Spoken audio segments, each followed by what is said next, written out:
judgment on you, Satan, you destroyer, you killer, you get out, you break your power, you get off this nation. At 88, Kenneth Copeland finally confirms the rumors.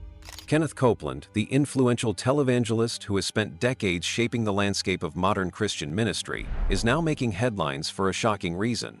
After years of speculation about his health and future in ministry, Copeland has finally confirmed what many had long feared. His career is about to come to an end.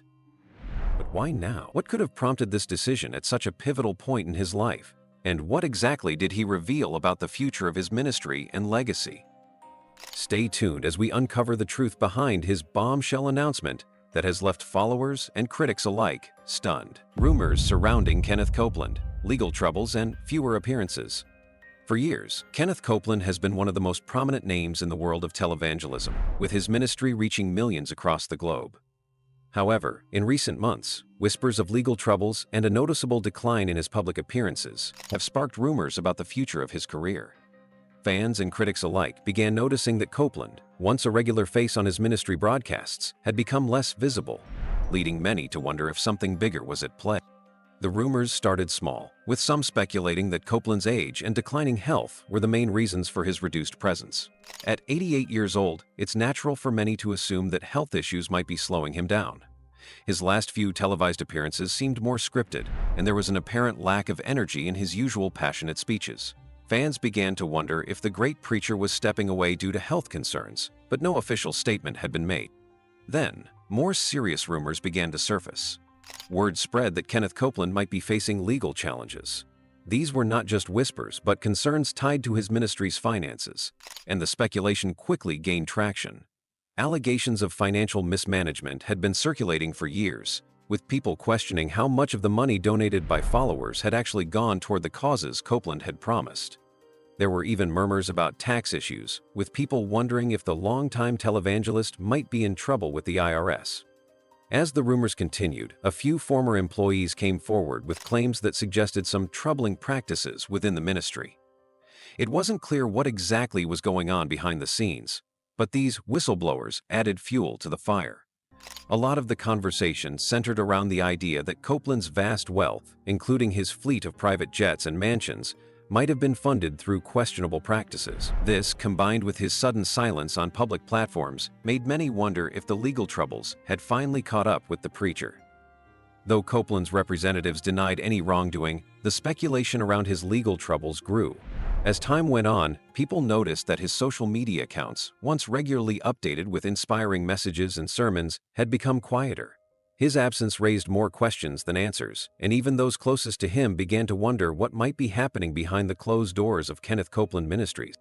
Some followers held out hope, believing that their leader would rise above whatever challenges lay ahead. But for many others, the combination of legal rumors and Copeland's declining public presence created a sense of uncertainty about the future of his ministry. Was the great preacher finally facing the consequences of his actions? Or was it simply a matter of health and aging? Only time would tell. Oh, Jesus. This is on the back of a Clorox cleaning solution. It'll kill the virus. It'll kill every virus. So, hey, come on. The cut of the covenant, speared to death and blood.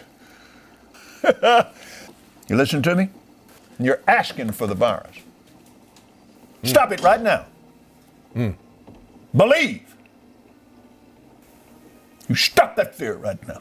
The shocking confirmation, Copeland announces his departure. Kenneth Copeland's long career in televangelism, marked by his passionate preaching and immense wealth, has captivated millions of followers worldwide. For decades, he stood at the helm of a massive ministry, with a global audience tuning in to hear his message of faith, prosperity, and the promises of God's abundance. But in a surprising turn of events, Copeland recently confirmed what many had been speculating for months. He would be stepping down from his leadership role, signaling the end of an era for his ministry. The announcement, which came late one evening during a special broadcast, stunned both his devoted followers and the wider public. For years, rumors had been circulating about Copeland's declining health, his increasingly rare appearances, and the mounting legal challenges that seemed to surround his ministry. But until this point, there had been no official confirmation. Copeland's silence on the matter had only fueled the speculation, with some wondering if the man who had built a financial empire through his ministry was finally being brought down by the weight of his own actions. When Copeland stood before the camera on that fateful evening, his usually confident demeanor seemed tempered with a sense of solemnity. He had always been known for his fiery speeches and larger-than-life presence, but this time, there was something different about him. The decades of preaching to millions had clearly taken a toll. His voice, once powerful and commanding, now trembled as he addressed his audience. After much prayer and consideration, Copeland began, his words measured. "I've made the difficult decision to step away from the leadership of Kenneth Copeland Ministries. It's time for a new generation to take the reins and continue the work we've started." His eyes, usually filled with unwavering conviction, seemed distant. There was no defiance in his voice, no signature call for faith and prosperity. Instead, there was a quiet resignation that spoke volumes. For Copeland's followers, the announcement was a devastating blow. Many had looked to him not only as a spiritual leader but as a figure who embodied the very essence of their beliefs. His ministry had taught them that faith could bring prosperity, that God's favor would lead them to success. Now, to hear him admit that he was stepping down, especially with the legal and health challenges hanging over him, left many feeling as if their foundation had been shaken. Copeland went on to explain that his decision was motivated by a combination of personal health concerns and the mounting pressure surrounding his ministry's financial dealings. While he didn't go into specifics, he acknowledged that there were challenges ahead for both him and the ministry. He hinted at the legal troubles that had been lurking in the background, without directly addressing the allegations that had been circulating about financial mismanagement, tax evasion, and misuse of donor funds. "I know there are many of you who have supported this ministry through thick and thin," Copeland continued, his voice now soft with emotion. "I want to assure you that I've done my best to serve God and you. But there comes a time when we all must trust in God's plan, even when it's difficult to understand." The room was silent as he paused, gathering his thoughts. Copeland spoke of his trust in God's sovereignty and his belief that the ministry would continue through those he had mentored over the years. He mentioned his son, John Copeland, who had worked alongside him for many years, and hinted that it was time for the younger generation to lead. "For those of you who have stood with me through this journey, I thank you. And I ask for your continued prayers as I navigate this transition," Copeland said, before concluding with his signature phrase, "Keep the faith and keep trusting in God's abundance." The announcement sent shockwaves throughout the religious community. News outlets quickly picked up the story, and social media exploded with reactions from fans and critics alike. Many expressed their sorrow over Copeland's departure, while others questioned whether this was the end of the ministry's influence. Some, especially those critical of his ministry's financial practices, saw this as a long overdue reckoning. Meanwhile, inside Kenneth Copeland Ministries, there was a mix of emotions. Employees and longtime supporters of the ministry were left to process the news. Some saw this as a natural progression, believing that Copeland's decision to step aside was a reflection of his faith in the future of the ministry. Others, however, were more skeptical, wondering what the future held for a ministry that had been so deeply tied to one man's vision. As the days passed, more details began to emerge about the circumstances surrounding Copeland's decision. According to sources close to the ministry, Copeland's health had been a significant factor in his choice to retire. At 88 years old, he had struggled with a number of medical issues in recent years, and the demands of leading a global ministry had become increasingly difficult for him to manage. Moreover, the legal challenges facing the ministry were becoming impossible to ignore. There had been reports of investigations into the ministry's financial practices, and many speculated that these inquiries had played a major role in Copeland's decision. While the preacher himself had not addressed the specifics of the investigations, the timing of his announcement seemed to align with the growing pressure on his organization. For Copeland supporters, the announcement was bittersweet. They had spent years watching him preach, giving generously to his ministry, and believing in the message he shared. To hear that he was stepping down was a difficult reality to face. But for some, it was a moment of reflection. They looked back on the years of faith and prosperity that Copeland had helped to cultivate, and wondered what the future held for the ministry without its iconic leader. For others, the question remained, was this the beginning of the end for Kenneth Copeland Ministries? Could the ministry continue without its founder? or would it fade into history like so many others before it? The future of the ministry remained uncertain, but one thing was clear. Kenneth Copeland's legacy was firmly etched into the annals of Christian televangelism, for better or for worse. As Copeland's career came to a close, many were left to wonder if this would mark the end of his era or the start of something new. Would the younger generation of leaders within the ministry step up and carry on his teachings?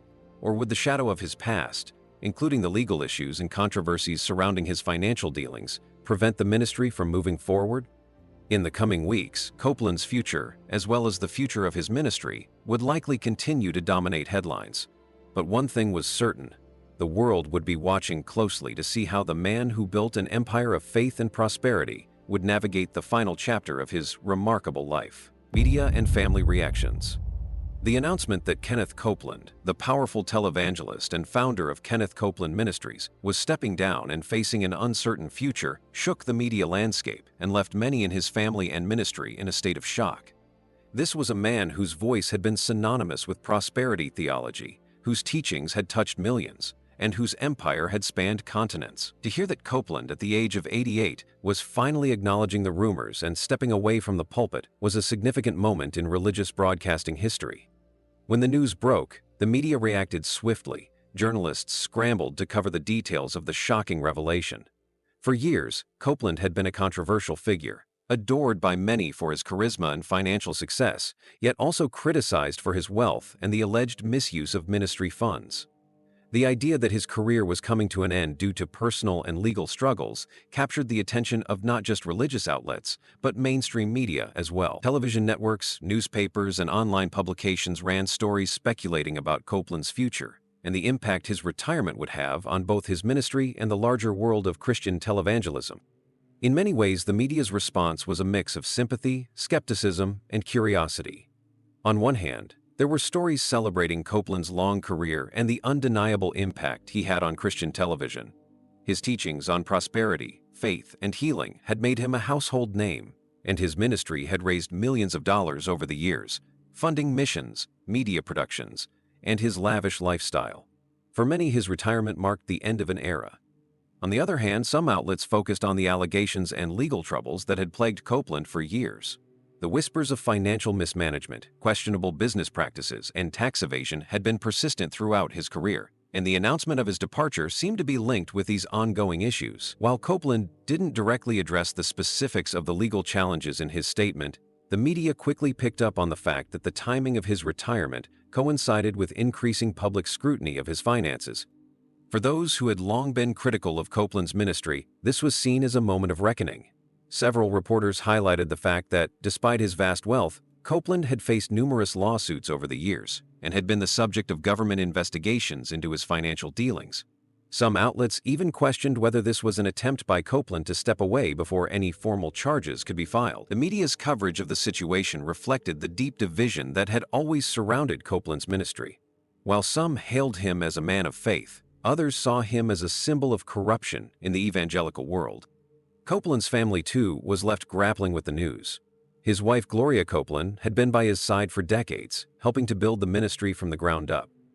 The couple had worked together tirelessly, often appearing in televised broadcasts and public events to share their message of faith and prosperity. Gloria's reaction to her husband's announcement was one of quiet support, though it was clear that the decision weighed heavily on her. She had stood by Kenneth through all the highs and lows of his career. But now, as the years had taken their toll, the reality of his decision to step away was emotionally overwhelming. Their son, John Copeland, who had been groomed for leadership within the ministry for years, also found himself at the center of the family's response to the announcement. John had been a key figure in the ministry for decades, often appearing alongside his father in the public eye. He had worked closely with Kenneth to oversee the day-to-day operations of the ministry and had been deeply involved in its financial affairs. Now, with Kenneth stepping down, it was clear that John would be expected to take on a larger role in continuing the ministry's work. John's reaction was a mix of determination and sadness. He publicly stated that he was ready to step up and carry the mantle of leadership, but it was evident that he too was struggling with the implications of his father's retirement. John had grown up watching his father build a global empire, and now he would be tasked with maintaining that legacy. all while navigating the legal and financial challenges that were threatening to overshadow everything Kenneth had worked for. Family members, friends, and former employees of the ministry were all forced to reflect on what this change would mean for the future. Some of those closest to Copeland were deeply supportive, expressing their gratitude for his years of service and their belief that the ministry would continue to thrive under new leadership. Others, however, expressed concerns about the ministry's direction without its iconic founder. The sense of uncertainty that had been brewing for months only deepened as the details of the legal challenges surrounding the ministry became more apparent. In private, members of the Copeland family reportedly struggled with the emotional toll of the situation. Kenneth had always been a larger-than-life figure, commanding the respect and admiration of thousands. Now, as the reality of his retirement set in, those closest to him were forced to come to terms with the fact that the man who had built a multi-million-dollar empire was now facing the possibility of a much quieter life. The family's grief was compounded by the pressure of ensuring that Kenneth's legacy would endure, even as his role in the ministry diminished. As the weeks passed, the media continued to cover the fallout from Copeland's announcement. News outlets explored the potential impact of his retirement on the wider evangelical community. For many, Copeland had been the face of prosperity theology, the preacher who had taken the message of faith and financial success to new heights. Without him, questions arose about the future of the movement he had helped to create. Some speculated that Copeland's departure would lead to a shift in the focus of the ministry. Would the new leadership continue to preach the prosperity gospel, or would they take the ministry in a new direction, one less focused on wealth and more centered on spiritual growth? For some, this was a hopeful possibility. For others, it felt like the end of an era, one that had been marked by the controversy surrounding the movement's emphasis on material wealth. Ultimately, the media's coverage of the situation reflected the deep divisions within the evangelical world. Supporters of Copeland's ministry continued to stand by him, citing his long history of teaching faith and prosperity, while critics saw his departure as a long overdue reckoning. For many, the question remained: what would happen next for Kenneth Copeland Ministries? Could it survive without its founder, or would it crumble under the weight of legal challenges and public scrutiny? The reactions from family members, media outlets, and the public would continue to shape the narrative surrounding Kenneth Copeland's retirement. While some were optimistic about the future, others questioned whether the ministry could maintain its influence without the man who had been its face for so long. Regardless of the outcome, one thing was certain: the legacy of Kenneth Copeland, for better or for worse, would continue to have a lasting impact on the world of Christian televangelism for years to come. Theories and speculations: what does the future hold for Copeland's ministry? As news of Kenneth Copeland's retirement and the potential end of his illustrious career as a televangelist spread, many began to speculate about the future of his ministry and what this would mean for the millions of followers who had supported him for decades. For over 50 years, Copeland had been the face of prosperity theology, a belief system that promised financial and personal blessings for those who followed God's teachings and made significant financial contributions to his ministry. His ministries, Kenneth Copeland Ministries, KCM, and his influential presence in Christian media had reached millions worldwide. Now, with rumors swirling about legal troubles and health concerns, there were plenty of theories regarding how the ministry would continue and what kind of legacy Kenneth Copeland would leave behind. One of the most popular theories was that Copeland's departure from the public eye was a strategic move, a calculated step to preserve his legacy while giving the next generation of leaders an opportunity to take charge. Many had speculated for years that Copeland's son, John Copeland, would eventually assume control of the ministry. The younger Copeland had worked alongside his father for decades and had often been seen as the heir apparent to the vast empire Kenneth had built. If this theory held true, it would mean that the ministry could continue on the same trajectory, perhaps with a slight shift in focus, under John's leadership. Some even hoped that John's leadership would bring fresh perspectives, potentially distancing the ministry from some of the more controversial aspects of his father's teachings. However, not everyone was convinced that the younger Copeland was ready to take on the full responsibility of leading the ministry. For many followers, Kenneth had been an iconic figure, a towering personality who had built the ministry from the ground up, and it was difficult to imagine the ministry functioning without his presence. This left some people wondering if the ministry could survive without Kenneth's charisma, financial acumen, and ability to draw large crowds. It was hard to say whether John's leadership would be able to maintain the same level of influence that his father had commanded. Others speculated that Kenneth Copeland's departure might signal a fundamental shift in the direction of the ministry itself. Many critics of Copeland's teachings had long questioned the validity of prosperity theology and its emphasis on wealth as a sign of divine favor. Some believed that his retirement might prompt the ministry to reevaluate its core beliefs and focus more on spiritual growth rather than material wealth. There was even a small faction of hopeful followers who imagined a future where the ministry's teachings would align more closely with the needs of marginalized communities, with a greater emphasis on charity, spiritual healing, and helping others rather than accumulating wealth.